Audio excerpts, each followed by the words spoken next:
water cascaded over Cindy Melton's skin, washing away the remnants of her evening with Greg Frost. Her superior at work had become more than just her boss that night.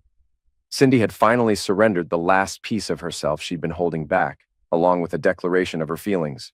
Initially nervous, Cindy found the experience less painful than she anticipated. This was something she never offered her husband, Denny, of nearly 30 years, who never mentioned it. Cindy wondered if she was compartmentalizing her relationships, reserving certain aspects only for Greg. She pondered if there was any part of her still exclusively for Denny, as she had never considered infidelity before. Murdoch Holdings, a major investment firm, has a unique and secretive policy. Executives, who are all men, must engage into some form of relationship with a personal assistant. This unwritten rule, enforced for over 75 years, is a well-kept secret, with employees required to sign non-disclosure agreements. While most PAs are single, some are married and manage to keep their work hidden from their spouses. Cindy Melton, who had always been committed to her husband, Denny, and upheld her marital vows, never wanted to become a PA. However, when Greg Frost, a new executive hired from a competitor in New York, arrived, he initially resisted the firm's policy. Meeting Cindy, who had been temporarily assigned to him, changed his attitude. Cindy made it clear that she was happily married and had no intention of changing her commitment. "Just so you're aware, Greg," she said, "I'm only assigned to you temporarily until you choose a permanent personal assistant. There are many attractive young women available, and they would all be eager to work with you." "But I don't want any of them," he replied. "I want you. You're the most beautiful woman I've ever met, and you seem to be a consummate professional. You're the one I want. But you'll be expected to have a personal relationship with your PA, Greg," she said. "As I mentioned, I'm very happily married to a wonderful man. Also, I'm 49 years old enough to be your mother, and I have a daughter who just graduated from college." "You definitely don't look your age, Cindy," he said. "In fact, you look at least a decade younger. Here's what I propose. I'll choose you as my PA, but I won't ask for anything beyond a professional relationship. If nothing else, you'll receive a significant salary increase and considerable bonuses." She recognized he was correct about that. The company offered $50,000 bonuses to PAs every 6 months in addition to a substantial salary. "Okay, Greg," she agreed. "We can give it a try and see how it goes." There were many disappointed faces when Greg made his announcement, and a few people seemed quite resentful. Everyone was curious about what Cindy had that the others didn't. She told her husband she had been promoted and selected for an executive assistant role, but she never disclosed the specifics of the job. After nearly 30 years of marriage, Denny trusted his wife completely and celebrated her new position with her. Initially, Cindy and Greg maintained a professional relationship. They met in his office 3 times a week, on Mondays, Wednesdays, and Fridays from 4 to 5 p.m., for what was known as PA hours. Unlike other executives who were involved with their PAs, Greg and Cindy would sit on the couch in his office and chat, mainly about her family and her marriage. "Tell me about your husband," he asked one day during their meeting. "Denny, short for Dennis," she replied, "served 20 years in the Marine Corps. He was a military policeman and advanced to criminal investigations. He completed 2 tours in Middle East. When he retired, he'd established ties with the local police force, who then hired him as a detective. About a year ago, he was seriously injured while apprehending an armed robber. After spending months in rehabilitation, he received a medical discharge and a pension." "Wow," Greg said. "What does he do now?" "These days, he takes on some part-time work," she replied. "He serves legal papers and assists a friend with his private investigation business. He mentions it's mostly uneventful, but he doesn't have to deal with criminals up close anymore. Usually, he's just at home." "Sounds like he's quite an interesting guy," Greg said. "I'd love to meet him sometime. Why not come over for dinner?" she suggested. "Dennis enjoys barbecuing, and I'm sure he'd be happy to meet you.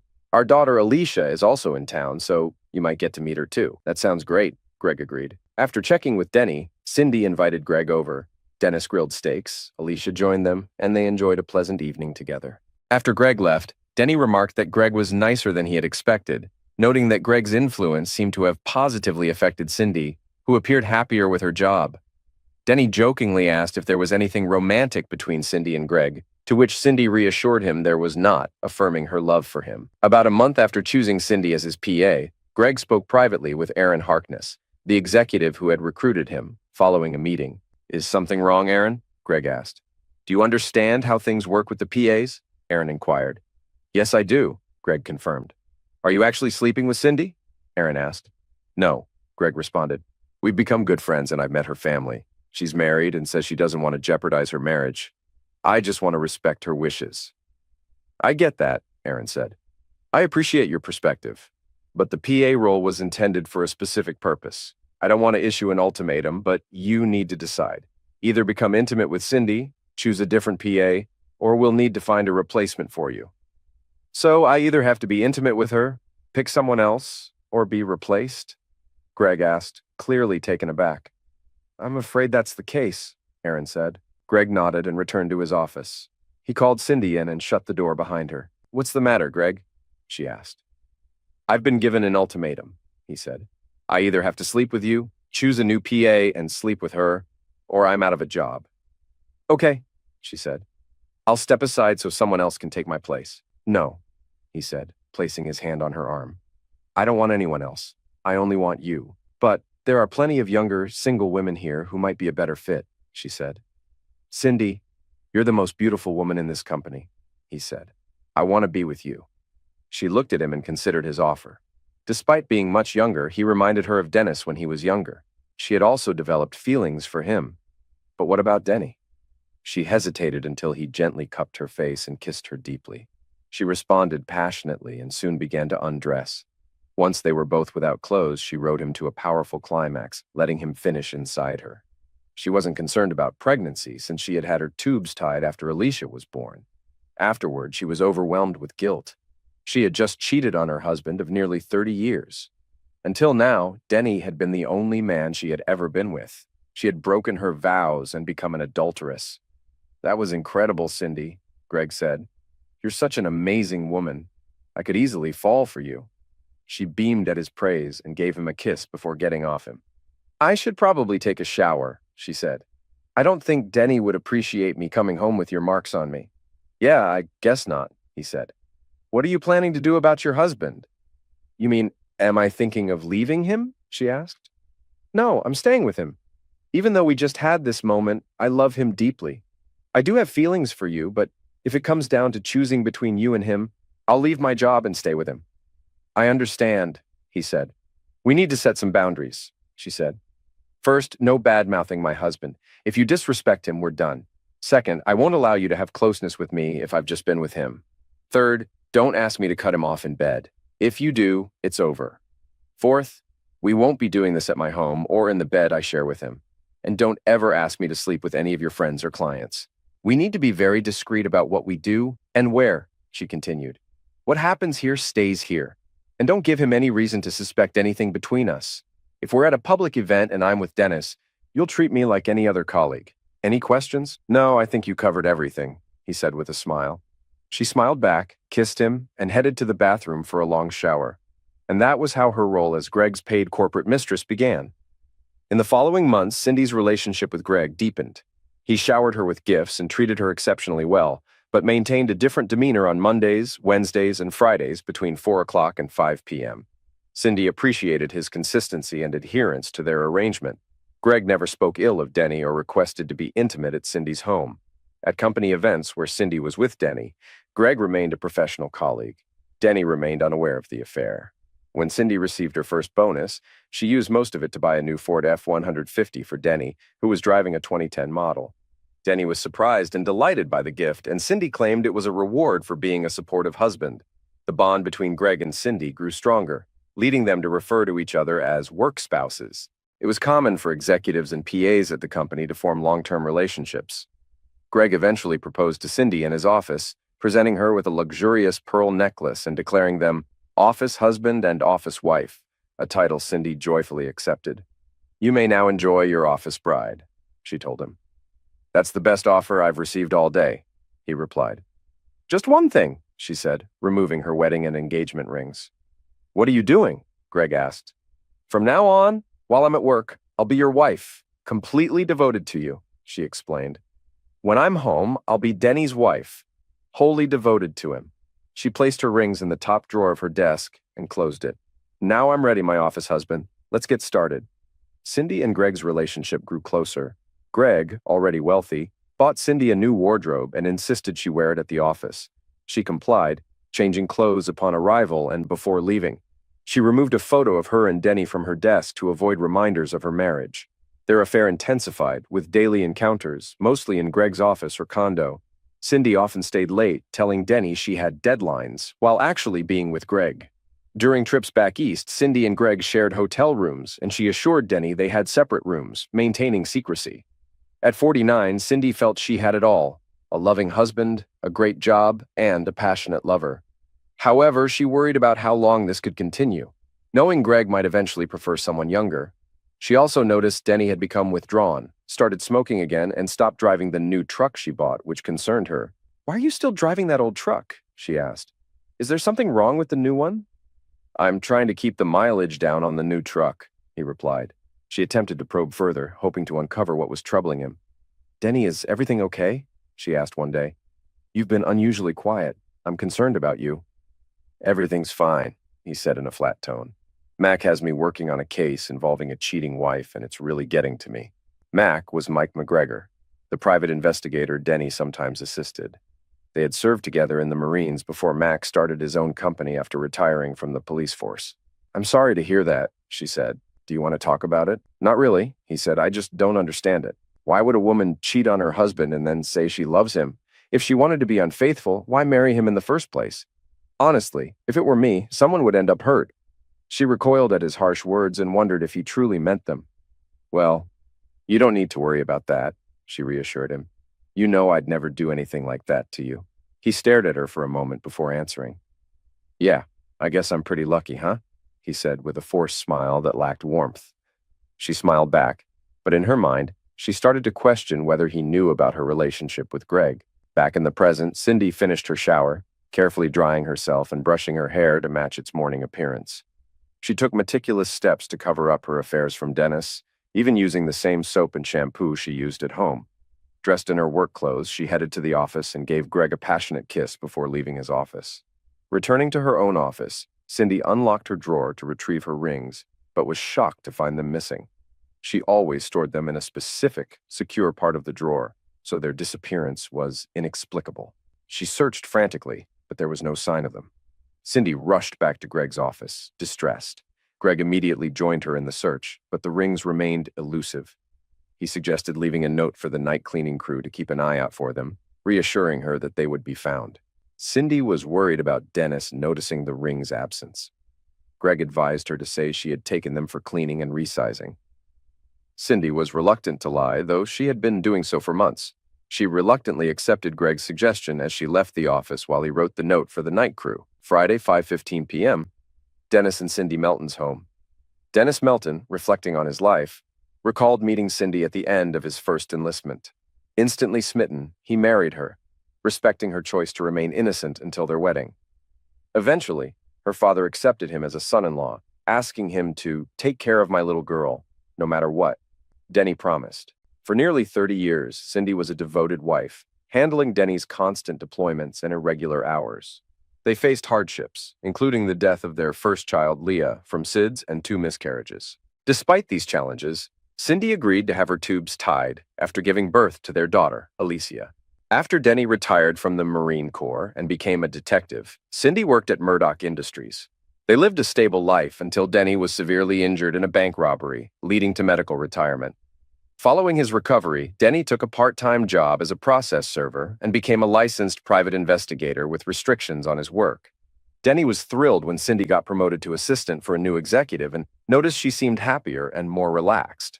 He was even more surprised when Cindy brought home a new pickup, paid for with a bonus from her job as a gift for his support.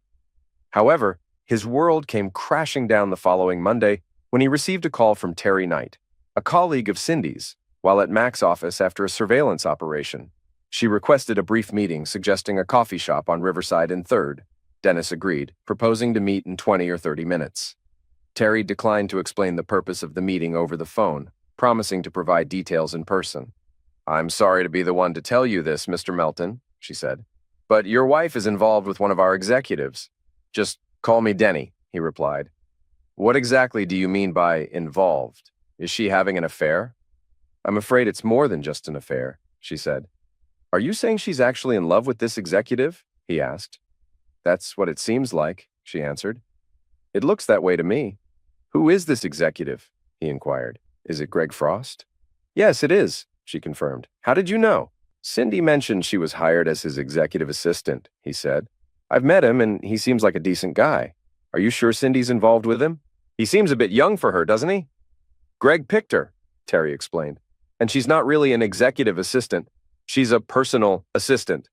And part of her role includes sleeping with him. How long has this been happening? He asked. Just over 6 months, she said. Why are you telling me this now? And why did you wait so long? He asked. Well, I have to admit, part of my reason is personal, she said. I was hoping he'd pick me instead, but he went with a married woman who's much older. No offense intended. None taken, he replied. I understand. Perhaps I should discuss this with your management. Oh, please don't do that, she pleaded. Why not? He asked. We're all bound by non-disclosure agreements, she said. We're not supposed to discuss these arrangements between executives and their assistants. We could lose our jobs if we do. I understand, he said. So do the same rules apply to female executives? No, the company doesn't hire female executives, she said. It may seem a bit outdated, but as far as I know, there's never been a female executive here. Many have applied, but none have been hired. That's interesting, he said. Are any of the other assistants married? Yes, a few are married, but most are single, she said. What about their spouses? He asked. One doesn't know about the arrangement and the other does, she explained. He's disabled and can't work. They need the extra income so he doesn't complain as long as she doesn't flaunt it. How much extra do they earn? He asked. Well, their salary nearly doubles, and they receive a $50,000 bonus every 6 months, she said. That's after taxes. Wow, he said. That explained where she got the money for his new truck. It seemed like a guilt-soothing gesture now. How often do they meet up? He asked. The company has scheduled PA hours when assistants and their executives meet, she said. That's every Monday, Wednesday, and Friday from 4 o'clock to 5 p.m. However, many, like your wife and Greg, arrange to see each other at other times. So Cindy is with him right now? He asked. She nodded. Yes, she confirmed. Could you do me a favor? He asked. I'll try, she replied. Could you keep an eye on Cindy and Greg for me? He requested. Let me know if you notice or hear anything important. I think I can manage that, she said, but I'll have to be cautious. I understand, Terry, he said. I don't want you to jeopardize your job. I should get going, Denny, she said, standing up. I'm really sorry this happened. I'll keep you informed if I learn anything new. Thank you, Terry. I'm more grateful than you realize, and I appreciate you being honest with me, he said. Once she had gone, he sat quietly, trying to process the news she had shared. It felt like he'd been hit hard in the stomach. So this is how Cindy chooses to repay 30 years of loyalty. Checking his watch, he saw it was around 4:30, which meant Cindy and Greg were likely halfway through their PA hour. Back at the office, Dennis hoped to catch Mac before he left. Upon arrival, Mac noticed Dennis's distress and asked what was wrong. Dennis revealed that he had learned of Cindy's infidelity with her boss through Terry. Mac suggested they discuss it in his office. Dennis recounted everything Terry had told him. Mac advised Dennis to gather evidence, noting that without it, Terry's claims were just hearsay. Given their nearly 30-year marriage, Mac found it hard to believe Cindy would cheat.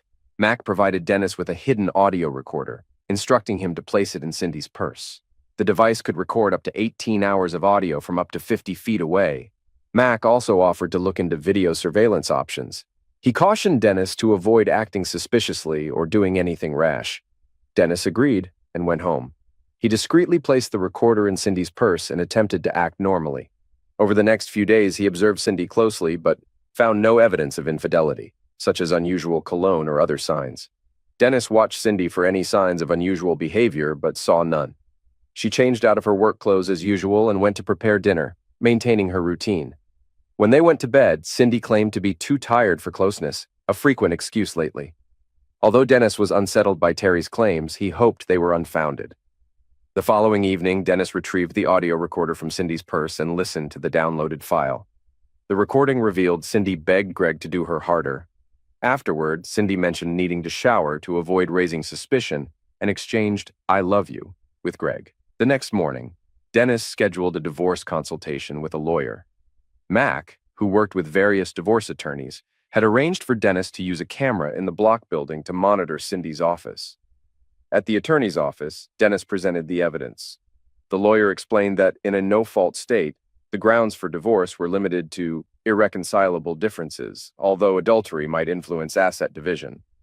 Dennis inquired about taking action against Cindy's boss or her company, but the attorney noted that suing for alienation of affection was no longer possible, though he would explore options regarding the company. Dennis requested a clean split, keeping half of the assets in his retirement, and preferred to serve the divorce papers himself on their 30th anniversary as a form of revenge. After paying the retainer, Dennis returned to the office where Mac showed him footage of Cindy removing her rings and changing clothes. Disturbed by the sight, Dennis noted Cindy's new, more expensive outfit and a new necklace. He decided to rent a small one-bedroom apartment and put down a deposit after reviewing his budget. Dennis was scheduled to start moving into his new apartment on Monday after it was cleaned. He withdrew half of their checking and savings accounts from the bank and opened a new account elsewhere. He then went to the 15th floor of the Parker building, where he had often visited Cindy. Avoiding detection, he used a lockpick kit to open her desk drawer and retrieved her rings. He also found a picture of them from a vacation years earlier, which he closed back in the drawer before leaving the office. Returning home, Dennis drank a beer and smoked cigarettes on the back deck. Cindy joined him, expressing concern over his drinking. When asked about her rings, Cindy claimed she had taken them to be cleaned. Dennis noticed her guilty demeanor and commented on their 30th anniversary dinner reservation at Mangiacotti's. Cindy seemed surprised by the reservation and suggested changing the celebration to the weekend. Dennis insisted on keeping the anniversary date, and Cindy reluctantly agreed. He knows, she thought to herself. That's the only thing can explain his behavior. Oh God, what have I done? She asked herself. And can I ever fix it? She changed clothes and went back downstairs to fix their dinner. The next day, Denny listened to the latest audio from the device planted in Cindy's purse. His wife let Greg to do her in the a-hole. He was never into that, and as far as he knew, neither was she. He felt like strangling her when he heard her tell him her a-hole was his, exclusively. He had to get out of the house before he said or did something stupid. He drove to a park, letting his emotions out, and realized he needed to talk to someone. He called Alicia, his daughter, who invited him over. When he arrived at her apartment, Alicia made him coffee, and he revealed the painful truth about Cindy's infidelity. Alicia was shocked and questioned whether there was a chance to repair their marriage. Dennis explained that the affair was more than a one-time mistake. Cindy had even stopped wearing her wedding rings and had been receiving gifts from her boss. Her company encouraged this behavior as part of their executive compensation. The affair was with a younger man, Greg Frost, who was 30 and had a history of seducing older women. Alicia suggested that Frost might have an Oedipus complex, but expressed concern about Dennis's intentions towards him. Dennis acknowledged he couldn't sue Frost, but planned to ensure he faced consequences. After their discussion, Dennis felt a bit better. He realized he had been gone for over 2 hours and decided to head home. He walked into the house and took in the surroundings. Everywhere he looked, there were reminders of 30 years together, the last decade or so spent right here. The weight of the memories almost brought him to tears. Cindy was outside in the backyard, tending to her flowers as if nothing was amiss. He couldn't understand how she could cheat on him and then come home, acting like everything was perfectly normal. He shook his head and grabbed a beer from the fridge before heading outside. Taking a seat, he opened the beer and lit a cigarette. Cindy noticed him from the deck as he settled in, and she walked over to him. "Dennis, we need to have a talk," she said. "Oh? About what?" he responded. "About us. About everything," she said. "You've been distant, irritable, and off all week. You haven't told me you love me, and you haven't even touched your new truck. Did I do something to upset you?" Her question caught him off guard. He wondered if Greg had somehow influenced her behavior. "You tell me," he said. "Have you done something to upset me?" "Not that I know of," she said, avoiding his gaze. The thought of confronting her about Greg nearly drove him to snap. "But if I have, I'm sorry. I didn't mean to. Please, Dennis, talk to me. I hate seeing you like this. I feel like I'm losing you." "That's because you are losing me, you stupid hoe," he thought to himself. After a moment, she continued. "I know you're dealing with that case alongside Mac, and it's clearly stressing you out," she remarked. "Perhaps you should reconsider working with him if it's affecting you this much. I've never seen you so distressed about a case before." "It's nearly resolved," he replied. "It'll be finished soon." "I hope that's the case," she said. "I really don't like seeing you like this. It's tough on me too. How about letting me help you unwind tonight? It's been ages since we've done anything together. What do you think?" Denny pondered her suggestion before responding. She made a good point. It had been a long time since they'd been intimate, and after Wednesday, there was no telling when they'd have the chance again. Maybe, he thought, this could remind her of what she might lose. He smiled at her and then spoke. "Sure, that sounds like a great idea," he said. She beamed and kissed him. "I'll make it a night to remember," she promised. And it turned into a night neither would soon forget. Denny was more vigorous than he had been in a long time, his energy intense as he took his soon-to-be ex-wife several times. Not even Greg could match what Denny was doing to her, she thought. Then her husband surprised her by turning her onto her stomach and asking her to get on her hands and knees. "What are you planning, Denny?" she asked. "It's a surprise," he said, applying their combined juices on her rear. When she realized his intention, she tried to move away, but he stopped her. "No, Dennis, please," she pleaded. "We've never done this before. After 30 years, I think it's time we try something new," he said. "I'll be gentle. I promise." He slowly entered her from behind and was taken aback by how tight she felt.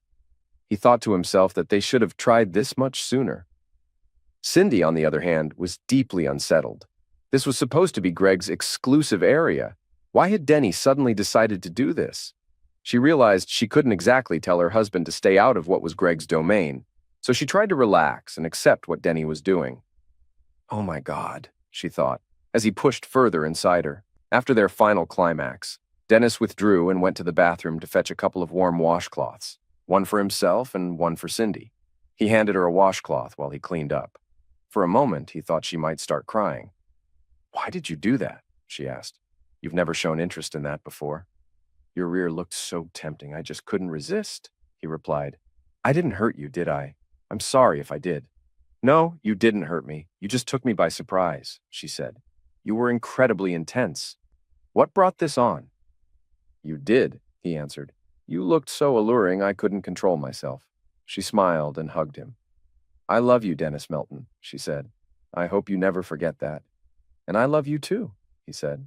They drifted off to sleep in each other's arms, feeling content. Denny wondered if this might be the wake-up call she needed. They slept in late on Sunday, and Denny headed downstairs for a bacon and egg breakfast. "Good morning, sleepyhead," Cindy said. "I hope you slept well last night. I sure did." "I'm still feeling the effects of what you did," he smiled, trying to mask the discomfort he felt. "I'm glad," he said. "Looks like the old man still has some tricks up his sleeve." "Yes, I slept better than I have in a while." After breakfast, he went out to the backyard and started up his lawnmower, possibly for the last time. He mowed the lawn and put the mower away, taking a final look at his work. He would miss this yard, he thought. They were intimate again that night, but Dennis avoided Cindy's rear end since she was still a bit sore from the previous night's activity. That was fine with Dennis. Simply knowing that Greg Frost's exclusive area was no longer off limits was enough satisfaction for him. After they finished, Cindy rested her head on Dennis's shoulder. "Please don't forget how much I love you," she said. "I'd be completely lost without you." "I love you too," he replied. It was true. He still loved her, which made her betrayal all the more painful. That night, before heading to bed, he decided to place an audio device in her purse, hoping she would tell Greg that their relationship was over. Monday, 2 days before D-Day, Cindy felt rejuvenated when she left for work that morning. After preparing a nice breakfast for herself and Denny, she kissed him goodbye and practically skipped out of the house, a wide smile on her face. Watching her go, Denny hoped she would make the right choice. When she arrived at work, she breezed into Greg's office, picked out a lovely dress for the day, and changed into it, putting on the necklace Greg had given her when they became office spouses. She greeted Greg with a warm hug and a kiss. "You're in a great mood this morning," Greg remarked. "I assume you had a good weekend?" "The best," she replied. "Denny and I reconnected this weekend, and it was amazing." "I see," he said. "Did he leave anything for me?" She laughed. "Oh, there's plenty here for you, my office husband," she said. "Everything okay at home, then?" he asked. "Yes, now it is," she said. "But I think we need to be extra cautious." "Oh, why?" Greg inquired. "I think he's becoming suspicious," she said. "He was in a terrible mood all last week dealing with a case about a cheating wife, and it really got to him. He didn't even drive his new truck once." "You don't think he might get violent, do you? I mean, he did serve in the Marines and was a cop for over 10 years, Greg said. "Of course not," she said. "Denny's a softie underneath. Don't let his tough exterior fool you. By the way, I'll need to skip PA's hours on Wednesday."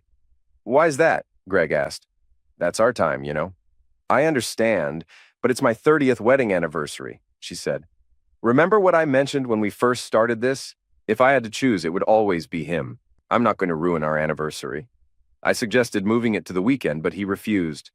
Besides, he's already booked a table at Mangiacotti's. At least he has good taste, Greg commented. Of course, she replied. He married me after all. Greg laughed, lifted her up, and kissed her. Yes, he did, Greg said. Well, since it's your 30th anniversary, I think we can work something out. Maybe you and I can take a weekend trip somewhere. Deal, she agreed, but not too soon. I want to make sure Denny is past his mood first. Something's really bothering him, and I hate seeing him like this. Do you think he knows about us? He asked. I'm not sure, she admitted. Maybe. That's why I think we need to be cautious for a bit.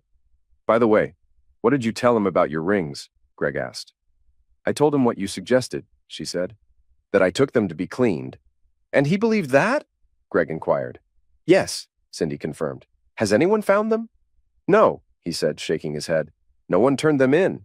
And apparently no one saw anyone coming into the office on Friday afternoon. Any idea what could have happened to them? She asked. He shook his head. I have no idea, he said. I'm as puzzled as you are. I'll keep looking and asking around. They must be somewhere here. Okay, she said. If nothing turns up, maybe I can buy a replacement set. If necessary, I'll take you to get a new set, Greg said. Since it happened in my office, I feel somewhat responsible. That's very kind of you, Greg, she said. But this is on me. I'm the one who took them off and put them in my desk drawer. It's fine. I can put them on my credit card. Anyway, I should get to work. Speaking of work, Greg said, there's something I wanted to discuss with you. What's that? She asked. Since we're office spouses and you've already committed to me fully at work, I was wondering how you'd feel about adopting my last name, he asked. Just in the office, of course. The other executives have been discussing it for a couple of weeks, and they might make it a policy. Cindy paused to think, then smiled. Cindy Frost, she said. I like the sound of that. Sure, but let's hold off for a bit, maybe a week or so. As I mentioned, Denny's been really grumpy lately, and I want to make sure he's okay before we move forward with anything. All right, just let me know when you're ready, and I'll have HR update the directory, Greg said. Will do, she replied, then cheerfully left his office. Later that morning, Denny received a call from his lawyer, John, who asked him to come by the office after lunch to review the divorce papers. After signing, he asked about the case against Murdoch. John presented another set of papers for a claim of intentional infliction of emotional distress, explaining that it met all legal criteria due to the company's actions contributing to Denny's marital breakdown. John had set the claim amount at $30 million to attract attention, though he anticipated a lower settlement. He offered to take 10% of any settlement, given Denny's connection with Mac. They agreed to file the papers on Tuesday and serve Cindy on Wednesday morning. Denny planned to meet John at Murdoch at 9:30 a.m. to proceed with the case. On Tuesday, Greg Frost sat at his desk and thought about the current state of his life. He had a great job that paid a lot of money, and better yet, a warm, willing, and beautiful older woman for a toy. Cindy had just left the office to get their lunch. He knew that after they ate, they'd be turning their attention to each other. Soon, he thought, she would be completely his, and her loser husband would be powerless to stop it. He had played this game many times before with other older women, but out of all the women he had seduced, Cindy was the best. He was jolted back to reality when his phone buzzed. Recognizing the number, he answered. Frost, he said as he answered the call. Greg, it's Denny, the voice on the other end replied. Hello, Denny, it's great to hear from you, Greg said with a sly grin. What can I assist you with? I'm planning a little anniversary surprise for Cindy, and was hoping you could help me out, Denny said. Certainly, Greg said. I'm happy to assist in any way I can. Perfect, Denny said.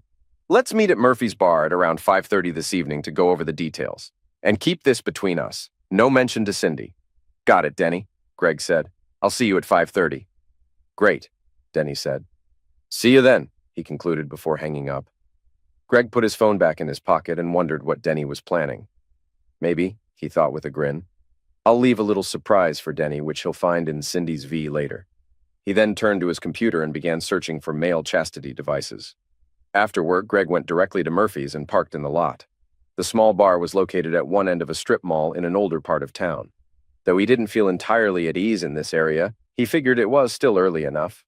He entered the dimly lit pub and saw Denny seated at a table on the far side of the bar. Two rugged-looking men at another table watched him closely as he made his way to Denny. Denny had a laptop open on the table and was typing when Greg arrived. He paused his typing and looked up as Greg took a seat across from him. "Right on time," Denny said. "I appreciate punctuality. Would you like a drink?" "Yeah, a beer would be great," Greg replied. Denny signaled to the bartender and ordered 2 beers. The bartender brought 2 cold bottles to the table and Denny paid him before he left. "So, what's this surprise you mentioned?" Greg asked. Denny smiled, but there was no warmth in it. "Well, as you probably know, tomorrow marks my 30th wedding anniversary," Denny said. "It's hard to believe that a woman like Cindy has been with me for 3 decades. Who would have thought—" "I understand what you mean," Greg said. Denny nodded in agreement. "By the way, Greg, what was it like doing my wife in the a-hole?" Denny asked. Greg looked startled and began to respond, but Denny cut him off.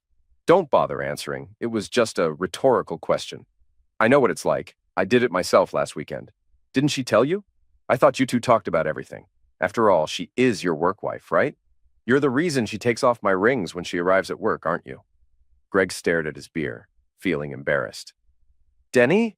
Greg started to say, but Denny interrupted him. "So, you want her to use your last name at work, right?" he asked. "Are you planning to add her to your health insurance, too? She's 49, old enough to be your mother. You seem to have a thing for older married women, don't you?"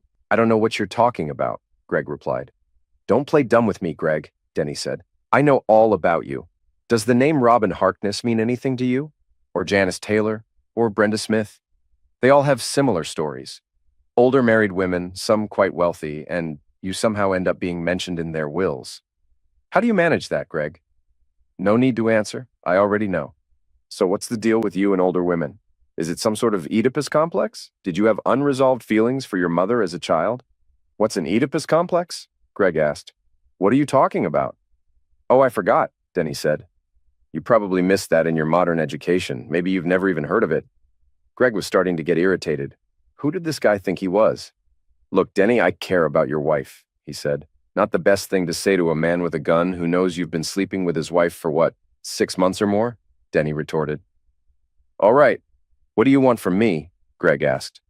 Denny turned his laptop around to show Greg the screen. "What's this?" Greg asked. "Don't you recognize your company's Outlook web access site?" Denny replied. "I see that," Greg said. "But what's on the screen?" "That's your resignation letter," Denny said. "Effective immediately. I've already included the email addresses of your superiors, board members, and HR department. All you need to do is sign electronically and hit send. Then you can leave."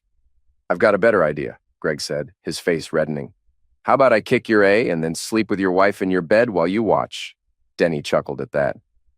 "It's true you're 20 years younger than me, in good shape, and don't have a bad leg to contend with, but you're overlooking a couple of things," Denny said.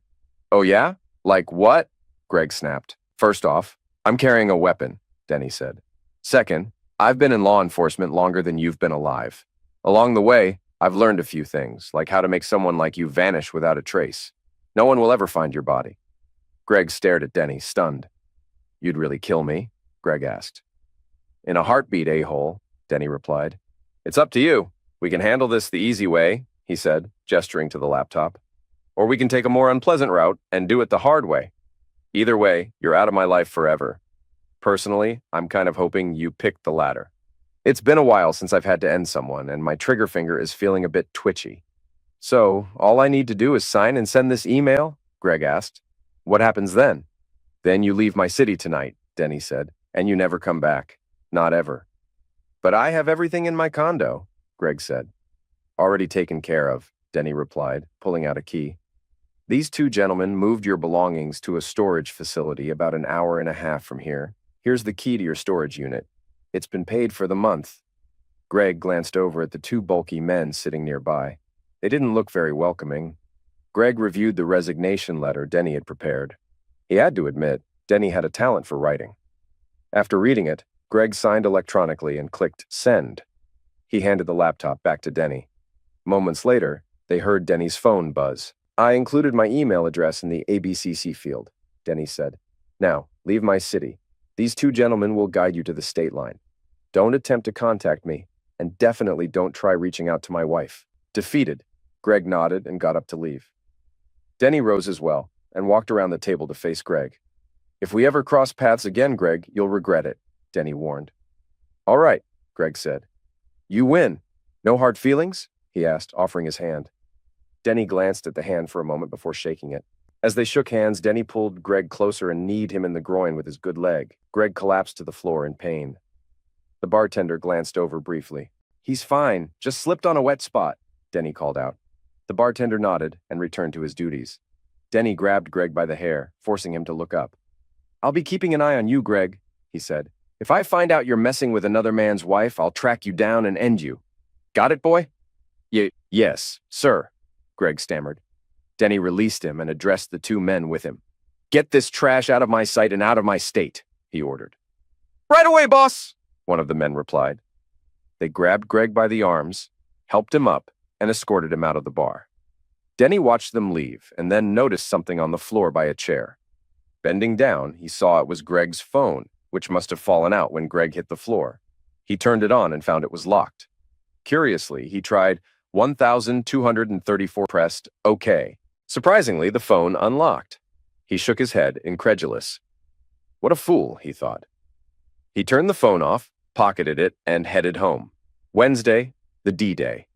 Cindy woke up early and noticed that Denny's side of the bed was vacant. She hoped he was still downstairs, so she quickly threw on a robe and dashed down. They had a long-standing tradition of exchanging anniversary cards in the morning, and she wanted to catch him before he left. In the kitchen, she saw that the card she had bought for him was still on the counter, unopened. She had hoped to find a card from him as well, but instead, there was a note that read, "Had to leave early to handle some things. See you at Mangiacotti's at 6 o'clock. Happy anniversary, Greg." This was unusual, she thought. There were no words of love, and he always leaves her a card to open in the morning. Worried, she went back upstairs to get ready for work. At the office, she went into Greg's office but found it empty. He was usually there before her, she noted. She looked around but found no trace of him. His jacket wasn't on the rack, and his coffee pot was still off. She took out her phone to call him, but it went straight to voicemail. As she turned around, Robert Jones, the CEO, entered the office holding a piece of paper and delivered the shocking news. Greg had resigned. Robert handed Cindy the resignation letter Greg had sent after leaving the office. The letter explained that Greg was resigning from Murdoch Holdings, effective immediately, citing his discomfort with undermining Denny's marriage. Cindy, in tears, read the letter twice before handing it back to Robert, who told her to keep it. Robert expressed surprise at Greg's sudden decision, noting that Greg had shown no signs of dissatisfaction and had performed well. He asked Cindy if she had discussed anything with her husband, to which she replied, no. Understanding the emotional impact, Robert suggested Cindy take the rest of the week off, assuring her that her position was secure. In the parking lot, Denny and John watched from John's car as Cindy, clearly upset, got into her car and drove off. John looked at Denny and asked, "Are you ready?" "Let's go," Denny said. They exited the car and walked into the building, taking the elevator up to the executive suites at Murdoch Holdings. Upon reaching the floor, a receptionist attempted to stop them from entering Robert's office, but Denny flashed a badge, allowing them to proceed unimpeded. Robert looked up, clearly startled, as the two men entered his office without knocking. "Who are you two?" he asked. "What's the meaning of barging in here like this?" "Mr. Robert Jones?" Denny inquired. "Yes, that's me," Robert replied. Denny took out a manila folder and set it down on Robert's desk. "You've been served," Denny announced. "Served?" Robert asked, visibly stunned. "For what?" "It's all detailed in the paperwork," John answered. "Your company and its top executives are being sued for intentional infliction of emotional distress." "What?" Robert said. "Are you out of your minds?" "What are you talking about?" "One of your executives, Greg Frost, was involved in a 6-month affair with my client's wife, which has ruined his marriage and caused him significant emotional suffering," John explained. "Furthermore, your company pressured him into this illicit relationship to keep his job. As a result, my client is seeking $30 million in compensatory damages." "Now I'm certain you've lost your mind," Robert said. "First of all, Greg Frost no longer works here. He resigned last night." He turned to Denny and added, "Wait a minute, I recognize you. You're Cindy Melton's husband, the retired cop who got hurt. Are you representing him?" "That's correct," Denny said. Robert's face flushed with anger as he looked at John. "You can take this ridiculous lawsuit and shove it where the sun doesn't shine," Robert said. Then you can watch while my lawyers rip this defamatory nonsense to pieces. Mr. Jones, we've got audio, video, and eyewitness accounts backing up all our claims, John said. And you know the saying, discovery can be ruthless. You're well aware of the damage this lawsuit could inflict on your business. Just imagine the fallout when people learn that your company has been forcing its executives to engage in illicit affairs with their assistants for over 75 years. And what about the fact that there isn't a single female executive here? I've spoken to several highly qualified women who applied for executive roles only to be told they weren't suitable. Trust me, Mr. Jones, I'll be outside the courthouse every day, broadcasting to the media about how Murdoch discriminates against women and wrecks its employees' marriages. We also know you're paying your PAs up to $100,000 a year for favors with their assigned executives. That sounds a lot like sleeping services, which is illegal in this state. I'm sure the DA would love to get their hands on that. So, if you want to file a countersuit, that's your choice. But it's going to cost you a lot more. We're both reasonable people and open to considering a fair counteroffer. What do you say? John said. Robert, stunned, listened in silence as John laid out his position. After a moment, Robert looked at Denny. How long have you been married to Cindy? He asked. Today would have been our 30th anniversary, Denny said. But instead of celebrating, I'll be serving her with divorce papers tonight. Robert's demeanor softened slightly at this revelation. He turned back to John. All right, you've made your point, he said. How about $3 million to settle this? Will that make it go away? John glanced at Denny before responding, then looked back at Robert. That $3 million is after taxes, John said. Robert sighed deeply before responding. All right, he said. Is there anything else? Yes, Mr. Jones, Denny said. What is it? Robert asked. First, you need to stop this practice of yours, Denny said. Second, you have to offer Cindy Frost's position. She has a business degree and has been working closely with Frost for months. She probably knows his job even better than he did. Robert considered this for a moment before replying. And you agree to sign a non-disclosure agreement if we agree to this? He asked. Denny glanced at John before answering. Absolutely, Denny said. All right, I'll need to discuss this with the board. When do you need a response, counselor? He asked John. Preferably by the end of the day, John said. I think we can keep the media off our backs until then. You'll have your answer by then, Robert said. And Mr. Melton, I genuinely regret what happened with your marriage. Thank you, Mr. Jones, Denny said. They shook hands, and then John and Denny left. Well, that went better than I expected, John said once they were back at his car. Yeah, it did, Denny said. Just one more thing I need to take care of. Trust me, you'll be all right, John said. Just give it some time. Denny nodded in agreement. Cindy parked her car and rushed to the elevator for Greg's condo, but upon arriving, she found it empty. After searching the place and calling his name with no response, she drove home in tears.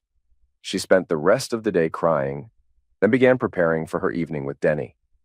In the master bedroom, she was shocked to discover that many of Denny's clothes were missing from the closet and dresser. Panicked, she reassured herself that it was just a mistake or a joke. After a shower and makeup, she forced herself to believe that Denny wouldn't leave her. Arriving at Mangiacotti's, Cindy noticed Denny's old pickup in the parking lot and hoped the evening would resolve everything. Inside, she was led to a secluded table where Denny awaited, dressed in a suit and ready for their meeting. He seated her just as he always did, and then took his place across the table. They ordered their meals and a glass of wine. They made small talk and exchanged pleasantries as they ate. After finishing their meal, Cindy lifted her glass. To 30 years of marriage, she said. Denny nodded and took a sip. Cindy continued, and to another 30 years of wedded bliss, before taking a drink herself. Denny shook his head and set his glass down. Cindy stared at him, stunned. I'm sorry, but that's not going to happen, he said, his voice heavy with disappointment. What? She asked, clearly shocked. Why not? You're not naive, Cindy, he said, and neither am I. I just need to ask you two things. Why and how long were you planning to keep deceiving me? I honestly don't know why, she admitted. Greg reminded me so much of you when we were younger, and he was so kind to me. I just ended up falling for him. I'm sorry, I never meant to hurt you. And I certainly didn't intend to make you look foolish. Seriously? He retorted.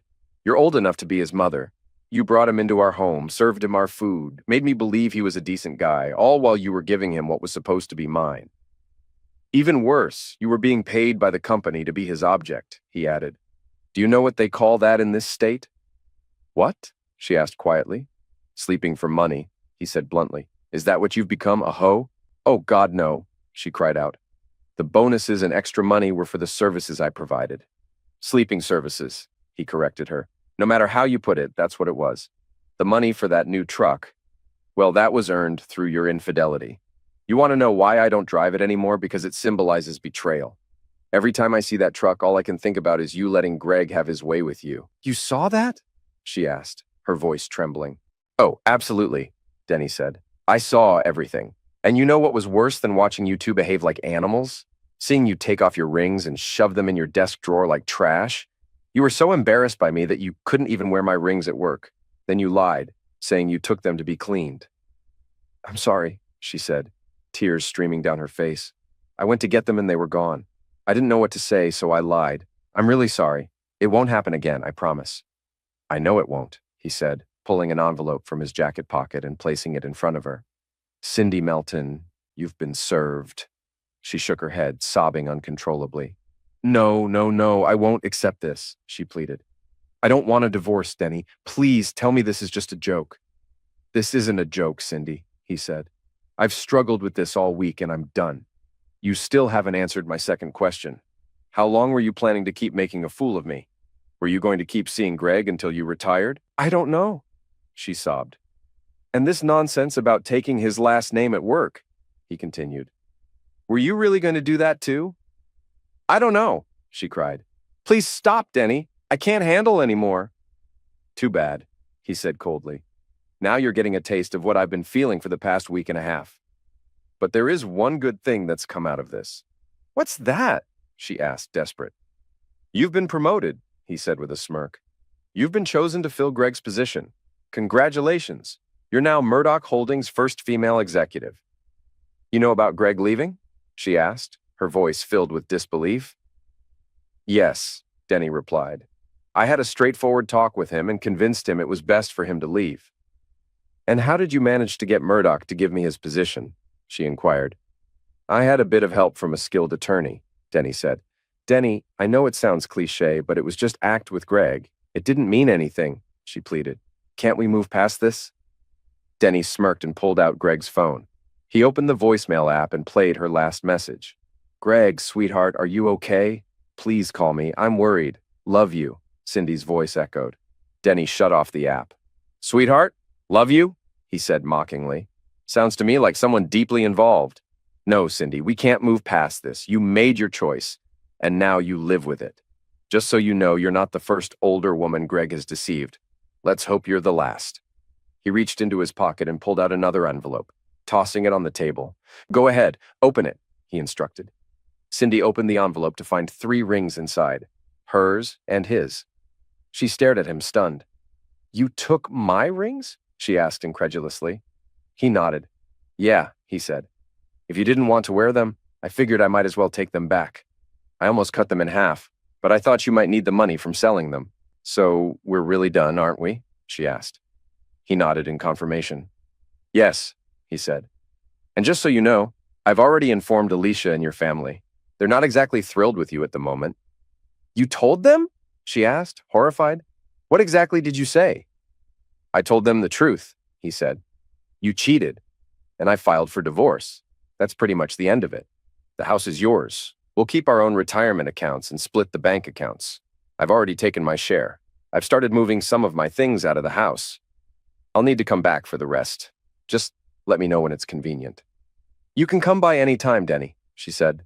As far as I'm concerned, the house is yours too. All right, he said. I'll be leaving now. Happy anniversary. Goodbye, Cindy. She reached out to stop him, but he was already at the counter settling the bill.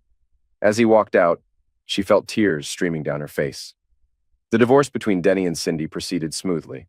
Cindy signed the papers and returned them to John, who filed them with the court. The divorce would be finalized in 60 days. On Monday, Cindy returned to work to hear about her promotion, which was significant news for the company and even made local headlines. The company also announced that executives would no longer be required to have closeness with their PAs. New executives would have assistants without the this component, and Cindy helped implement stricter harassment standards. Both Denny and Cindy focused on their work and did not date.